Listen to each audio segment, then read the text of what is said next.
Bienvenue à toutes et à tous. Dans le cadre du mois de l'histoire des Noirs, nous débutons cet l'entretien avec la professeure Amamazama. Je suis vraiment très honoré de pouvoir l'interroger et passer ce moment de discussion avec elle et j'espère que vous allez aussi en apprendre davantage. Amamazama, bonsoir. Bonsoir.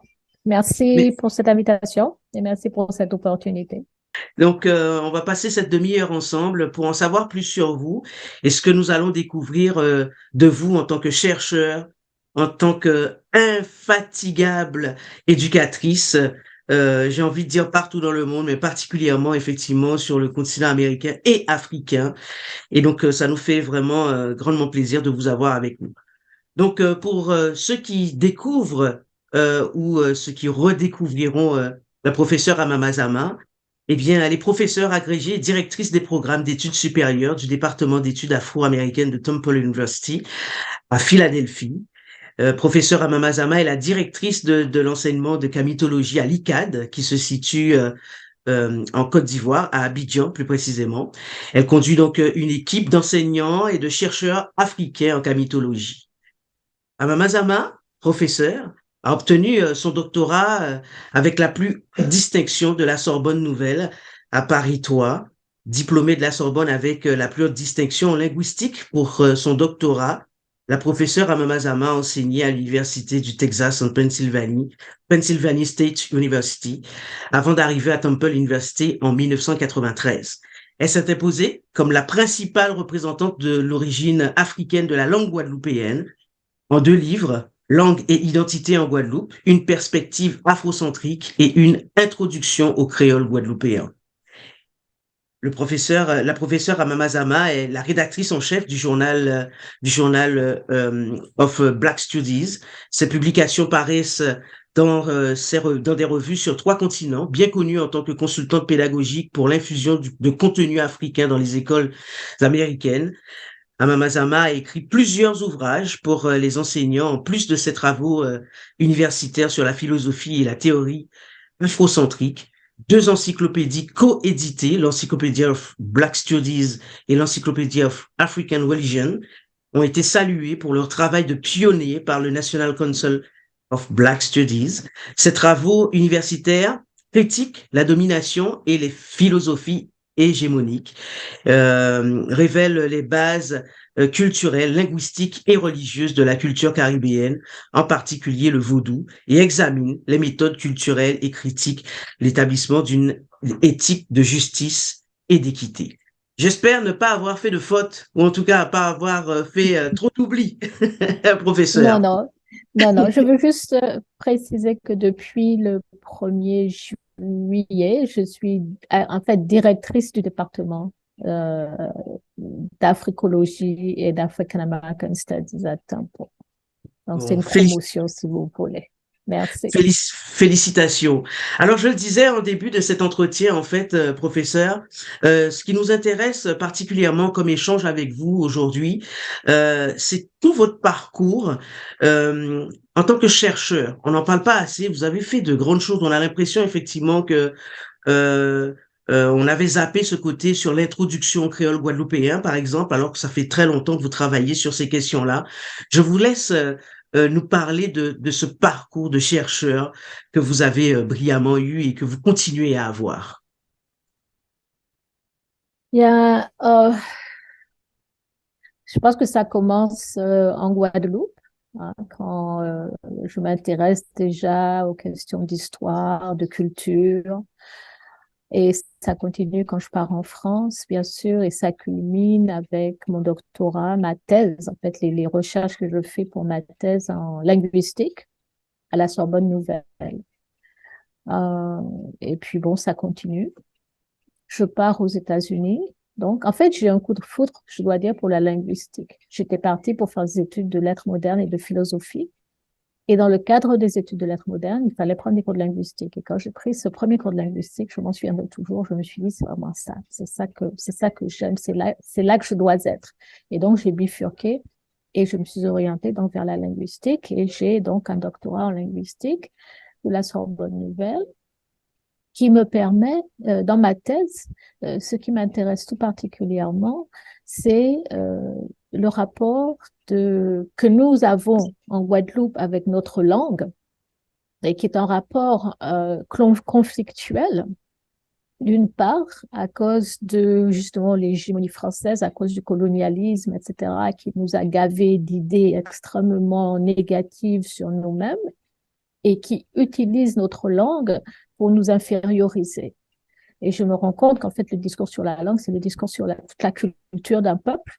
Et en fait, c'est un discours sur le peuple lui-même, dont l'humanité est remise en question, dont la perfection est remise en question, etc., etc. Donc, ça m'intéresse beaucoup, donc le rapport entre identité et langue, parce que je me rends compte aussi que bien qu'il y ait donc tout cet aspect négatif, il y a aussi un attachement très sincère que nous avons pour notre langue. Euh, et par exemple, émotionnellement, quand on se trouve dans une situation chargée, eh bien, c'est cette langue-là qui sort. Et, et c'est pas autre chose. Vous voyez, quand on est fâché, c'est cette langue-là qui sort. Quand on est très content, c'est cette langue-là qui sort. Quand on veut raconter une blague, c'est cette langue-là qui sort. Quand on veut affirmer une affection particulière pour quelqu'un, c'est cette langue-là qui sort. Donc, cette notion de langue maternelle, en fait. Et bon, j'ai continué à travailler. Donc, je passais 5 ans sur ma thèse. J'ai fait des enquêtes sociolinguistiques en Guadeloupe.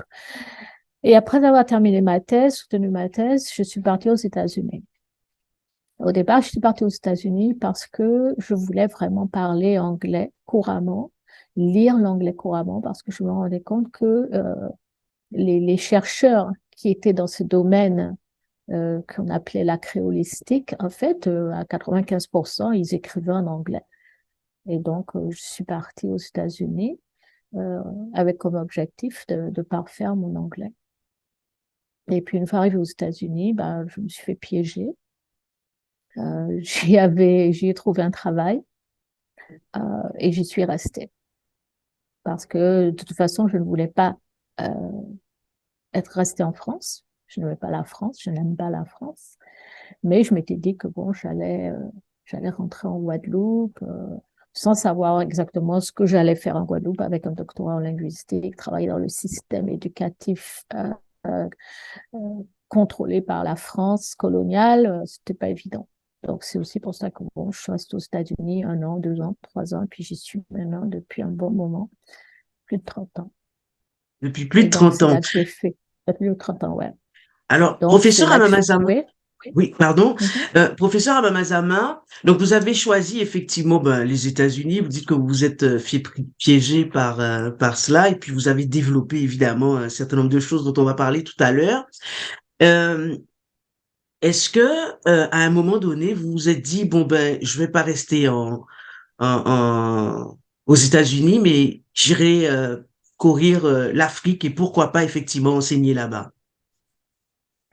J'y ai beaucoup pensé. C'était ça au départ que mon projet. Mais je me suis dit, bon, avant d'aller m'installer quelque part, j'ai besoin d'aller voir ailleurs un peu comment ça se passe. Et je voulais, comme je disais, je voulais vraiment parler couramment anglais, lire l'anglais couramment. Je voulais aussi aller à des colloques pour voir un petit peu ce qui se passait. Tous ces gens dont je lisais les travaux quand je faisais mes recherches, j'avais envie de les rencontrer. Et puis, comme je vous dis, je me suis fait piéger. C'est là que c'était un peu la facilité. Il y a un travail, après je me suis mariée, après j'ai eu des enfants. Donc, bon, quand on est plus seul, on est obligé de prendre tout ça en considération. Je suis arrivée aux États-Unis, le sac au dos. Euh, Quand on a des enfants, c'est compliqué. On est obligé de déposer le sac.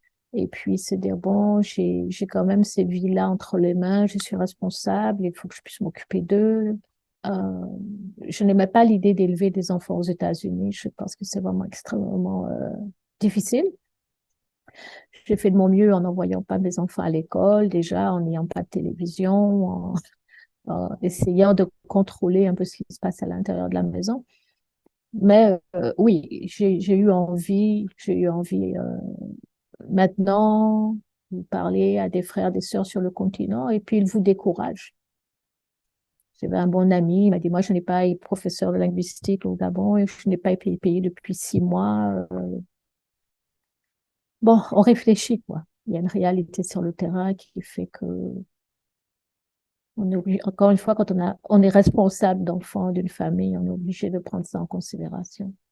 Absolument. Professeur Abamazama, vous avez vu, enfin, vous avez plus de 30 ans de carrière aux États-Unis. Aujourd'hui, 30 ans après, vous vous retrouvez directrice de ce département important à Temple University. Vous avez vu des centaines d'étudiants. Qu'est-ce qui, depuis votre parcours, vous interpelle à chaque fois, à chaque année, dans le parcours effectivement de ces étudiants? Ils viennent à la recherche de quoi? Alors d'abord, est-ce que vous pouvez nous expliquer les différents cours que vous enseignez et puis ce que vous faites au niveau de votre département à Temple University aujourd'hui?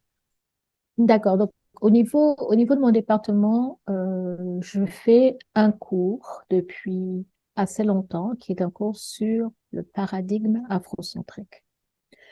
Le département d'africologie de Temple University est un département historique, car c'est dans ce département que le premier programme de doctorat en ce qu'on appelle Black Studies a été créé, avec une particularité euh, unique, à savoir que nous sommes un département afrocentrique. Vous Et allez pouvoir nous expliquer c'est quoi oui, afrocentrique tout à l'heure. l'afrocentricité s'est développée à partir des années 1980. Euh, et l'idée, c'est quoi? C'est que il y a eu un mouvement dans les années 60, 70 pour ce qu'on appelle l'établissement des Black Studies. C'est des étudiants, des membres de la communauté, des professeurs noirs, qui sont fatigués qu'il n'y a absolument rien dans les programmes universitaires américains qui parlent des Noirs. Donc, ils se battent. Parfois, certains sont emprisonnés, certains meurent. Donc, le combat est âpre, j'insiste là-dessus, euh, pour imposer aux universités l'introduction de ce qu'on appelle les Black Studies. Donc, ça se fait dans le feu, le sang, la résistance, mais ça se fait. Mhm. Et c'est ainsi que le département à Temple University est créé en 1970, quelque chose comme ça, 1969. Mais donc c'est bien, maintenant on va avoir des cours sur l'histoire, la culture des Noirs. Mais ce qui n'est pas réglé jusqu'à maintenant, c'est la question de la perspective. Est-ce que on utilise toujours les mêmes théories développées par les chercheurs européens, eurocentriques, et on les applique à l'expérience des Noirs, ou est-ce qu'on va essayer de développer un paradigme qui est le nôtre et qui fait que quand nous nous étudions de notre propre point de vue. Ça, c'est l'afrocentricité. Ce qui se passe dans la plupart des départements de Black Studies aujourd'hui, c'est ce que je viens de décrire, à savoir, nous on appelle ça des slave studies, où on vous dit que votre histoire commence en 1619, quand les Blancs vous ont amené aux États-Unis en tant qu'esclaves, etc., etc. Et donc, ça, c'est le discours, la narration eurocentrique, qui fait tout commencer par l'irruption des Blancs dans notre existence.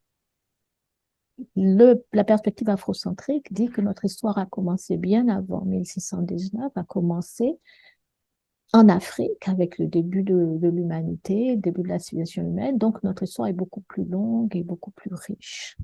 Et surtout, quel que soit le phénomène qu'on analyse, on l'analyse de notre point de vue, sans imposer justement ce regard péjoratif dont je parlais par rapport à notre langue que les Français nous ont imposé. Donc, on se débarrasse autant que l'on peut de ces oripeaux coloniaux et néocoloniaux pour nous regarder tels que nous sommes et mettre nos propres valeurs au centre de notre réalité. Alors, Donc, c'est pour professeur, ça que oui, oui. oui. Alors, juste, vous avez rencontré effectivement durant votre parcours également des personnes importantes. Vous l'avez dit tout à l'heure, enfin, beaucoup de personnes que Mhm, vous souhaitiez rencontrer. Vous allez nous donner quelques noms tout à l'heure. mhm, Et vous dites aussi dans votre propos que c'est un combat d'hier, mais c'est aussi un combat d'aujourd'hui. mhm. Mais est-ce que évidemment, les États-Unis par rapport au mouvement civique, au mouvement des Noirs, eh bien, il y a toute une histoire, évidemment, qui commence avec de grandes personnalités. Euh, Ce mouvement, comment vous le qualifiez effectivement par rapport à ce qui se passe sur le continent africain aujourd'hui, dans la tête des jeunes Africains que vous côtoyez beaucoup, même si vous n'êtes pas dans la tête de chaque jeune Africain, évidemment, mais vous avez une pensée particulière que vous développez évidemment avec toute cette jeunesse. Euh, D'abord, toutes ces personnalités importantes que vous avez rencontrées et tout ce parcours de combattant finalement que vous avez pu mener avec d'autres enseignants à Temple University et ailleurs aux États-Unis. Je vais revenir brièvement justement sur ces colloques de créolistes auxquels je commence à aller quand j'arrive aux États-Unis. Et je me rends compte qu'en fait, que je n'ai rien à faire là. Que les questions que je pose, les questions, les questions de recherche que je pose ne sont pas celles que mes collègues européens posent. Vous voyez? Et donc, c'est comme ça que je m'achemine vers l'afrocentricité. Je me rends compte que les problématiques eurocentriques ne peuvent pas être les miennes parce que je ne suis pas européenne. J'explique ça. Vous voyez, donc oui, j'ai rencontré des créolistes, mais à la limite, ça n'a aucune espèce d'importance parce que ces gens-là, en fait, j'ai commencé à les éviter. Je ne suis plus allée à leurs colloques. Je suis allée à d'autres colloques où on se retrouve maintenant entre intellectuels noirs, n'est-ce pas, et maintenant entre intellectuels afrocentriques, où on pose d'autres questions. Et donc, euh, quand vous me posiez la question sur les étudiants, c'est vrai, il y en a des centaines qui sont passés. Et ce qui me frappe et me plaît et me motive au point où je suis devenue directrice de ce département, c'est pour continuer ce combat-là, continuer à construire. C'est justement cette quête de pertinence épistémologique et culturelle. C'est vrai qu'ils sont à la recherche de leur vérité, de notre vérité en tant que peuple africain. C'est vraiment ça, l'afrocentricité, c'est vraiment ça le département d'Afrique. C'est vraiment ça l'africologie. Et pour rebondir sur le programme en camitologie, justement, nous proposons, euh, en français pour le moment malheureusement, des études en camitologie. On ne l'appelle pas africologie parce que bon, le terme Afrique pose problème à certains. On parle de camitologie où maintenant, justement, on retourne à nos racines culturelles anciennes, quelque chose qui n'existe pas dans le système universitaire africain, ou que ce soit sur le continent ou dans la diaspora. Donc, il s'agit d'une révolution vraiment épistémologique que nous appuyons sur Cheikh Anta Diop, nous appuyons bien sûr sur l'afrocentricité euh, et d'autres textes extrêmement importants qui permettent d'avoir une nouvelle approche de notre réalité en tant que chercheur, en tant qu'intellectuel, mais D'accord. aussi dans la vie quotidienne. Ouais. D'accord. Alors, professeur, comment sont vus vos travaux, donc à l'extérieur effectivement de votre département, de Temple University, parce que vous rayonnez beaucoup sur cette jeunesse afrocentrique, ou en tout cas celle qui se cherche et qui veut absolument effectivement avoir cette base-là. Comment sont vus vos travaux? Parce que ce que vous faites effectivement à Abidjan, et puis, enfin, vous êtes en ligne, donc forcément c'est partout dans le monde, mais vous êtes, enfin, l'école est particulièrement à Abidjan, si je ne m'abuse. Comment sont vus vos travaux par vos autres collègues? Est-ce qu'ils y participent? Euh, est-ce que vous pouvez nous Quand, en dire quand un vous peu dites, plus? quand vous dites mes autres collègues, vous parlez de À qui? Temple University, bon, ils savent ce que vous faites, ils savent comment vous rayonnez.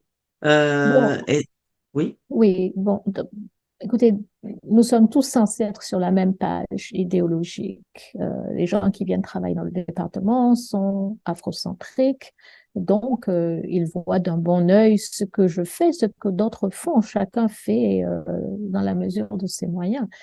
Le programme en camitologie est extrêmement intéressant, mais il n'est possible que parce que justement, il y a une étroite collaboration avec l'équipe d'Abidjan, l'équipe de Kemet Mahat Abidjan, que je remercie d'ailleurs au passage et que je salue parce qu'ils font de grands efforts pour pouvoir proposer autre chose. Vous voyez, on ne peut pas continuer, on se plaint de l'abrutissement dans lequel on est. Donc, il s'agit de répondre justement à cette crise, d'avoir une crise au niveau éducatif.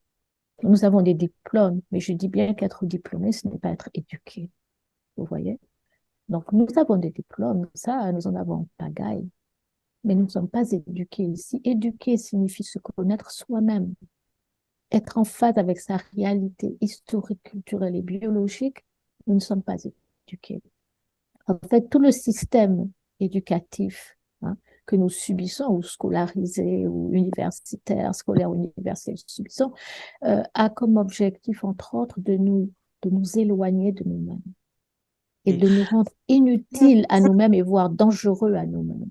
Vous voyez, nous posons alors, les mauvaises questions. Oui, allez-y. alors, c'est très important ce que vous dites, effectivement, professeur. Euh, vous avez eu effectivement ben, ce parcours, j'ai envie de dire, classique comme la majorité d'entre nous. Effectivement, vous avez été à l'école ben, en Europe et puis vous avez continué Mhm, effectivement aux États-Unis, tout ça.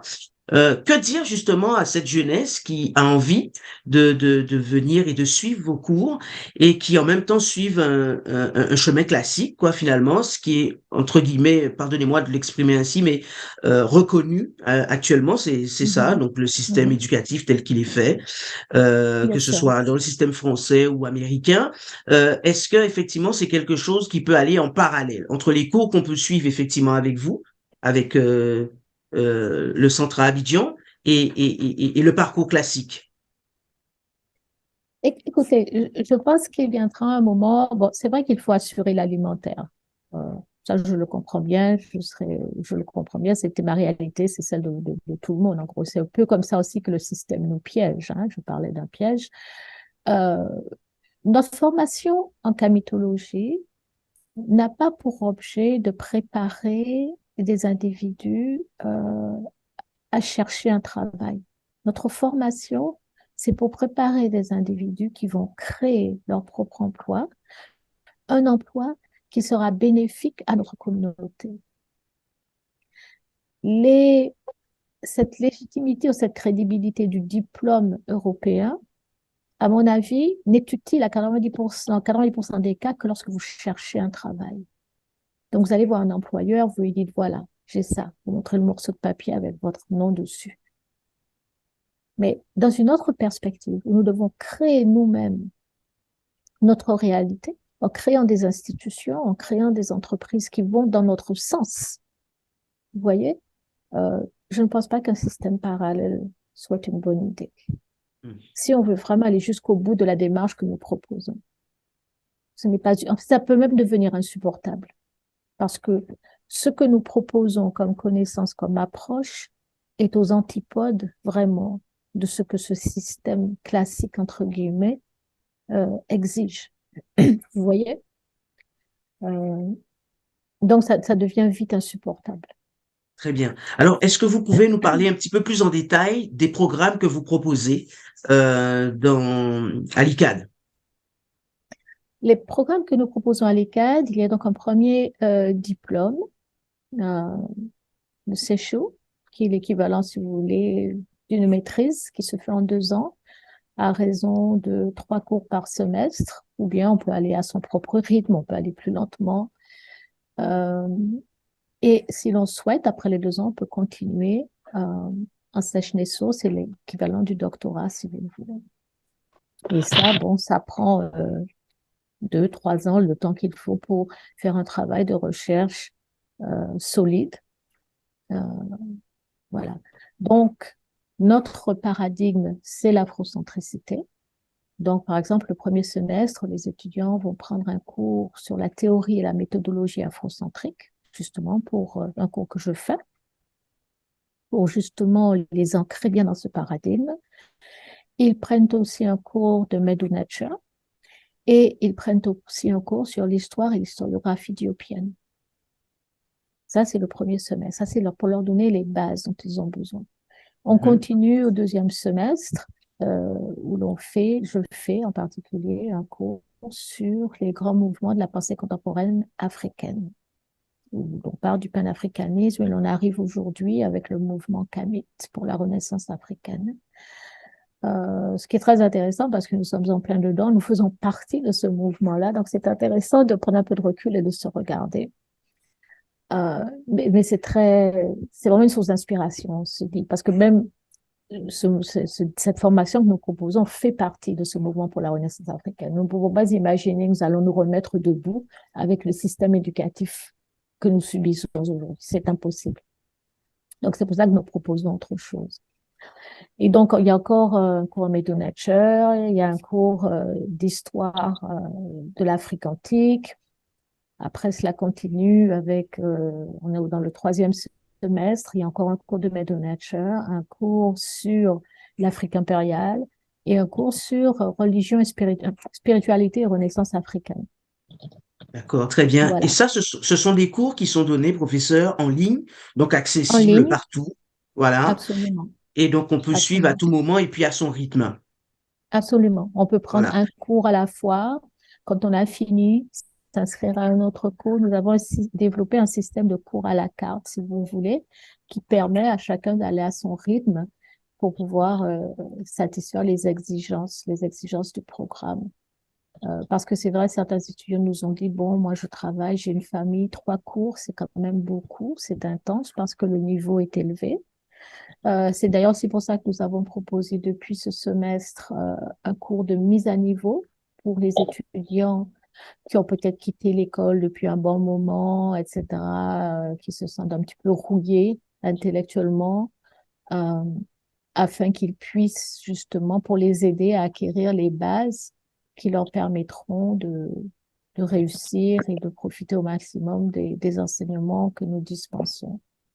Bon, alors, Donc, professeur, une étudiante ou un étudiant, effectivement, enfin, ceux qui regardent ce passage avec nous aujourd'hui est très intéressant, qui veut à la fois rencontrer la professeure Amama Zama à Temple University et qui veut à la fois, effectivement, suivre ses cours à l'ICAL, quel conseil donneriez-vous, effectivement, à ces étudiantes et à ces étudiants? À tous ceux qui veulent faire. qui ont soif de savoir. D'ailleurs, une question, professeur, est-ce que vous avez rencontré durant votre parcours cette trentaine d'années, donc est-ce que vous avez rencontré pas mal d'Afro-Antillais, d'Afro-Caribéens qui sont venus justement, pas beaucoup, hein? Oui, oui, des Caribéens, oui, hein, de la Oui, Jamaïque, du Guyana, oui, mais de la Guadeloupe, non, jamais, non. La jamais, Martinique non jamais, plus. non plus, jamais, jamais, jamais. Des Haïtiens, oui, parce qu'il y a pas mal de Haïtiens aux États-Unis. Euh, j'ai un de mes étudiants, d'ailleurs, qui a soutenu sa thèse il y a peut-être un an avec moi, qui travaillait sur justement la révolution africaine en Haïti. Il a fait sa thèse là-dessus. Il a réexaminé ce chapitre très important de l'histoire d'Haïti, de son pays.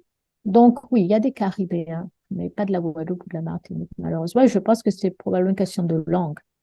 Et Mhm. c'est aussi pour ça, que, comme je vous disais, qu'on a créé le programme en camétologie, qui est en français, malheureusement pour le moment, euh, Alors, quand vous dites justement pour malheureusement pour le mettre. moment, c'est vous souhaitez effectivement développer, je suppose, euh, en langue, je veux dire, avec toutes ces multitudes de langues que nous avons effectivement en Afrique, vous souhaitez effectivement développer peut-être les cours dans les langues africaines, en anglais aussi peut-être. Comment Ou- vous voyez l'avenir? Bon, on aimerait, mais ça, c'est vraiment long terme parce que ça Mhm. demande ça va demander tout un processus. Mais c'est de nos objectifs de pouvoir faire nos cours dans une langue africaine, de préférence le swahili. Oui, D'ailleurs, le dernier semestre, il y a une introduction au swahili pour nos étudiants. Donc, d'accord. il faut qu'on s'éloigne, qu'on commence vraiment à s'écarter du français, etc. Mais pour le moment, c'est ce qu'on a, on utilise ça, mais on sait bien que ça ne peut être que temporaire.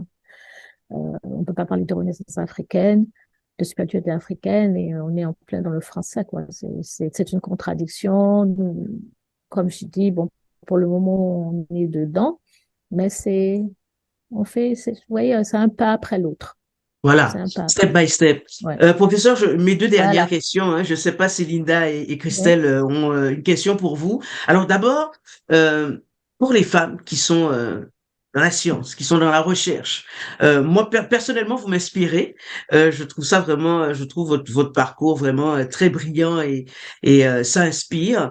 Euh, Vous disiez au début de cette entrevue que ben, quand on a des enfants, ben, on fait plus comme on voudrait. En tout cas, il faut se poser et puis c'est se structurer par rapport à la famille aussi.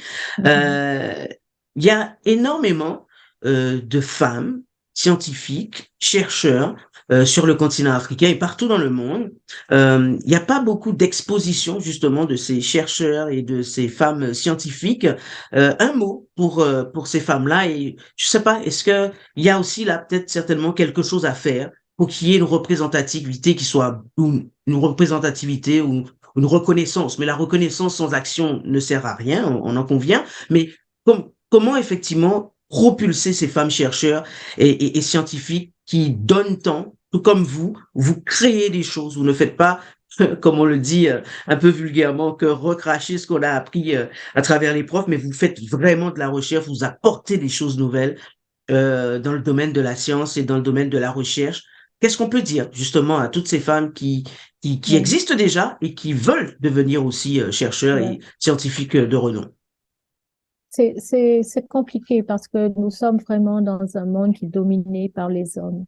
Vous voyez, et c'est ça qui est un obstacle, ce patriarcat vraiment sauvage et qui ne va jamais avouer qu'il existe, mais qui est là et qui justement freine les opportunités qui nous sont offertes et tout. Mais je pense que la solution, c'est à nous à nous organiser vraiment. C'est vraiment à nous à nous organiser. Rien ne nous empêcherait, par exemple, de créer un journal, une revue académique, qui serait pour nous, les femmes africaines, qui faisons des recherches, qui nous permettraient de publier nos recherches. Rien ne nous empêche de le faire. Il n'y a pas de problème sans solution. Et quand on voit un problème, il faut proposer une solution. Donc, il faut me donner une idée là. Oui, Euh, très belle oui, idée. oui, c'est une très belle idée. Il faut que nous créions nous-mêmes les plateformes qui nous permettront de nous exprimer. Et avec la digitalisation des plateformes de publication, c'est beaucoup plus facile. Ça coûte moins cher Merci. et c'est On a faisable. On a le docteur Linda Marie-Clémence Agbo qui confirme, elle dit que c'est une belle idée, qui est Oui, avec tout nous. à fait, tout à fait. Merci, merci beaucoup Linda. Et puis une dernière question aussi, et j'inviterai Christelle et Linda si elles ont des questions pour vous. Mhm, Il y a, vous le savez mieux que moi, ce phénomène de mode où le panafricanisme, en veux-tu, en voilà, ou des jeunes qui se réclament du panafricanisme, etc., etc. C'est un phénomène de mode pour beaucoup. Euh, Qu'avez-vous envie de dire à cette jeunesse et au moment où justement vous créez ces formations où si tu te dis que tu es comme ça, ben écoute, d'abord sache qu'il mhm, faut apprendre exactement. Qu'est-ce mhm. que vous dites à toute cette jeunesse dans Ouais, cette mode où on est panafricain sans savoir ce que c'est? exactement. Ça, c'est vraiment extrêmement dangereux parce que se dire panafricain, ça ne veut vraiment rien dire. Il n'y a pas de consensus sur ce qu'est le panafricanisme. Il y a toutes sortes de définitions contradictoires. Donc, quand on se dit panafricain, déjà, faire preuve de rigueur intellectuelle. Qu'est-ce que c'est? Quand je dis que je suis panafricaine, qu'est-ce que je veux dire? Pour moi, c'est très clair. Je suis panafricaine, ça veut dire que je cherche l'unité de mon peuple sur des bases africaines, d'un point de vue afrocentrique. Qu'est-ce que je veux avoir en commun avec quelqu'un qui se dit panafricain ou panafricaine et qui est marxiste, qui est féministe, qui est, je sais pas quoi encore, chrétien, musulman? Comment on va partager cet idéal d'unité? Donc, il y a un travail, une réflexion intellectuelle qu'il faut vraiment faire.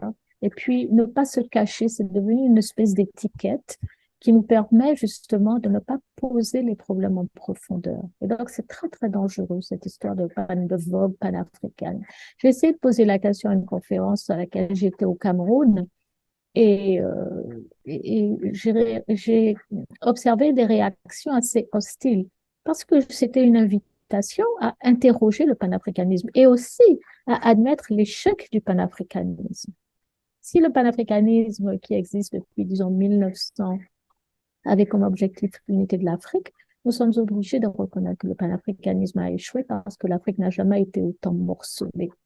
Et donc, c'était une invitation à mes collègues. Qu'est-ce qui ne va pas dans le panafricanisme? Qu'est-ce qu'on doit revoir pour justement arriver à atteindre l'objectif des États-Unis d'Afrique, auquel Et nous aspirons tous et toutes? alors, et entre panafricanisme et influenceur, on n'est pas sorti de l'auberge. Non. Et tout ça, c'est beaucoup de, non, c'est beaucoup de paresse, c'est beaucoup de Oui. paresse intellectuelle et on choisit la voie de la facilité, euh, vraiment. Mais il faut être sérieux, il faut faire une analyse sérieuse du panafricanisme. Quand je dis moi, je suis panafricaine, mais je peux vous dire ce que ça signifie. La plupart de ceux qui utilisent cela ne savent même pas quand ça a commencé. J'étais vraiment étonnée. Une année, j'étais en Haïti et puis un petit groupe de jeunes qui sont venus me voir me dit, nous avons créé un groupe, le groupe des panafricains d'Haïti. J'ai dit, bon, c'est très bien. Et puis, je commençais à bavarder avec eux. Puis, je me suis rendu compte qu'ils ne connaissaient absolument rien de l'origine du panafricanisme. Ils ne pouvaient même pas citer les noms des gens qui avaient créé le panafricanisme. C'était vraiment désolant. Mais ils étaient très fiers du groupe qu'ils avaient créé. Donc, c'est peut-être le mot de la fin en tant que chercheuse, je dis, il faut que nous fassions notre travail de recherche et que nous le fassions sérieusement. Ce que en anglais on appelle do our homework. Ce n'est pas très compliqué, mais nous devons le faire si nous sommes sincères par rapport à ce que nous souhaitons pour notre continent bien-aimé. Merci infiniment. Est-ce que Christelle et Linda veulent dire un petit mot au professeur Amamazama? Oui, Alors j'aimerais faites-nous bien. signe. Oui, c'est Bonsoir bon, vous Christelle. m'écoutez? Oui, bonjour à tous. Donc, je me Bonjour. présente.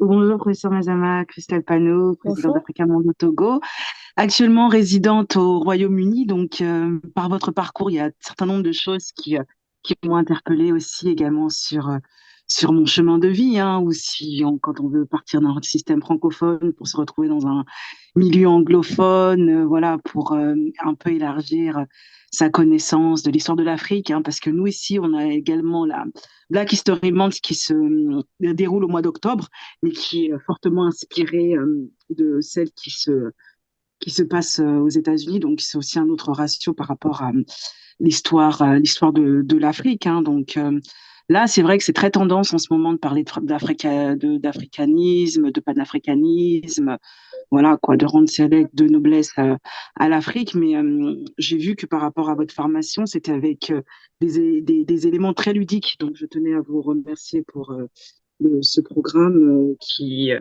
été présenté. Et puis, ben, pour tout le travail de fond que vous avez eu à faire jusqu'à présent, hein, parce que c'est vrai que je ne vous connaissais pas. Je vous découvre aujourd'hui, mais je suis Merci. voilà, agréablement surprise. Et puis, voilà, quoi. Donc, voilà, l'éveil se fait, voilà, en Afrique, sur le continent. On parle vraiment d'une grosse diaspora Oui, africaine. Hein. Vous tout savez à que fait. j'étais, voilà, quoi, aussi en charge des diasporas. Il y a des choses qui se font, donc c'est vraiment ensemble dans une même direction à accomplir Absolument. un certain nombre de choses, quoi. Mais Oui, il faut se oui, refamiliariser aux fondamentaux, en fait. c'est Il faut ça. savoir vraiment d'où ça vient, voilà, pour Et aller savoir puis, où l'on va et puis exactement, parce que se les réapproprier aussi, c'est Mhm, ça. Et c'est pas, ça ne peut pas simplement être un exercice intellectuel. Il mhm, faut vraiment se réapproprier, réafricaniser notre conscience quelque part. totalement. Mais c'est vrai, j'ai beaucoup d'espoir pour l'Afrique. Chaque fois que j'y vais, que je vois toute cette jeunesse africaine, et même qui m'écrit, et en Guadeloupe aussi, j'ai beaucoup d'espoir. Je vois que les choses sont vraiment en train de changer. Et, et ça me fait vraiment plaisir parce que je sais que demain sera différent d'aujourd'hui. Je n'en doute pas. Oui, voilà. Merci. Merci infiniment. C'est moi, Merci, merci. merci.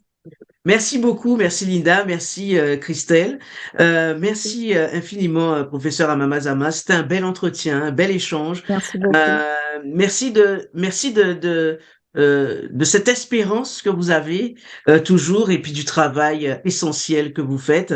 Et vous avez lancé une belle idée effectivement à cette question, comment effectivement faire rayonner davantage les femmes Oui, en sciences, les femmes chercheurs. Eh bien, oui, pourquoi pas, ça peut commencer par une revue scientifique à l'échelle internationale et absolument. c'est une très belle chose. Mais merci infiniment C'est et moi. Merci bon beaucoup. courage. On mettra bien sûr lors de la diffusion de cette émission, on mettra les liens pour pouvoir se connecter à l'ICAD afin que tout un chacun puisse être en pleine conscience effectivement de ce que c'est que la camitologie, le panafricanisme, enfin bref, notre histoire, nous réapproprier tout cela, l'afrocentricité, voir comment développer effectivement le continent nous-mêmes à travers nos propres mots, notre propre savoir et nos connaissances multiples et variées. Merci. Absolument. Merci beaucoup.